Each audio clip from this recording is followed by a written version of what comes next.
Sad day for America, not because they were guilty verdicts, because I can't come out and have an honest, decent conversation with the people of America.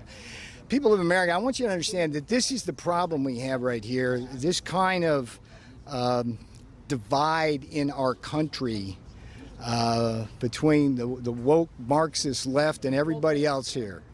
And this is nuts. So what I want to try to do here is have an interesting discussion about what just happened. That's what you all want to know. You want to know what just happened. So I'm going to give Mr. Raleigh first crack at this. And there's some issues that each of my attorneys here, Mr. Irving, Mr. Brand, where did these guys go? They're back there. Hey, let's just do it. No, look, I appreciate if you guys can work through the print. There's no problem with the print media. You get it, right? I apologize to the pool camera, but maybe you can kind of, that's what editors are for. So, Mr. Raleigh, have at it, my friend. Thank you.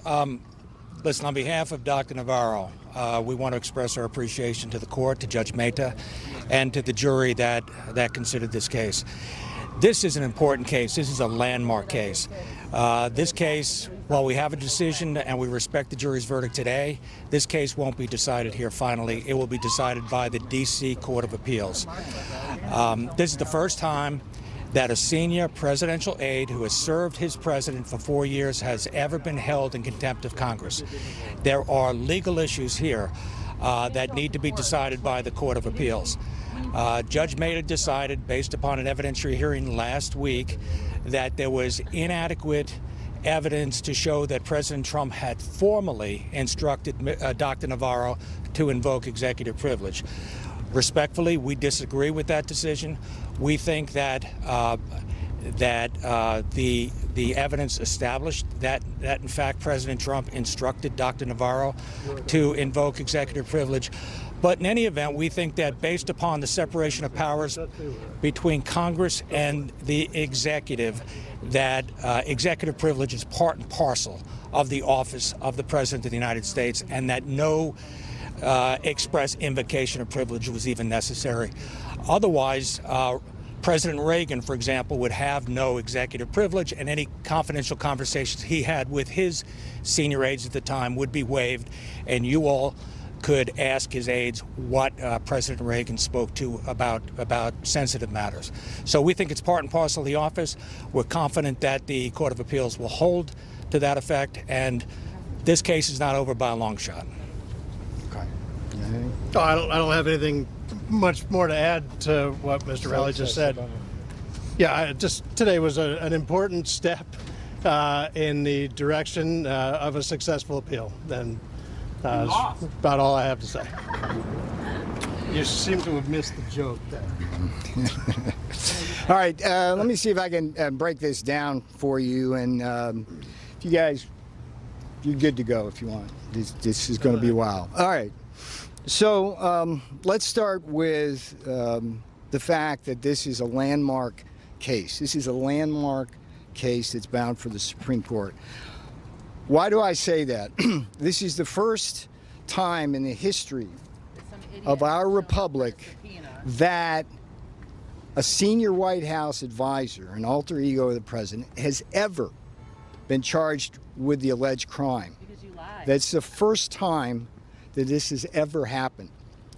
Now, at the same time, what's so remarkable about this case is that even as the Department of Justice was bringing this case, they had a policy for more than 50 years that says people like me, senior White House advisors, alter egos of the president, cannot be compelled to testify before Congress.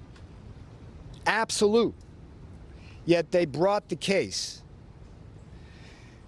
This case is a landmark case because it's about the constitutional separation of powers. That goes back to the days of George Washington, when the legislative branch first began to try and meddle with the executive branch. And if you go back and look at the Supreme Court rulings, few and far between all they are, and more importantly, the Department of Justice position, then you will understand that there are very good reasons why executive privilege is sacrosanct. It's the mechanism by which effective presidential decision making is made. So this case is not about me. I happen to be the only one in the barrel on this. And what's interesting about this case is that Judge Mehta, during the course of this case, actually made history. How did he do that? He made history by ruling that people like me, senior White House advisors, cannot be compelled to testify. He said that. No judge has ever said that before.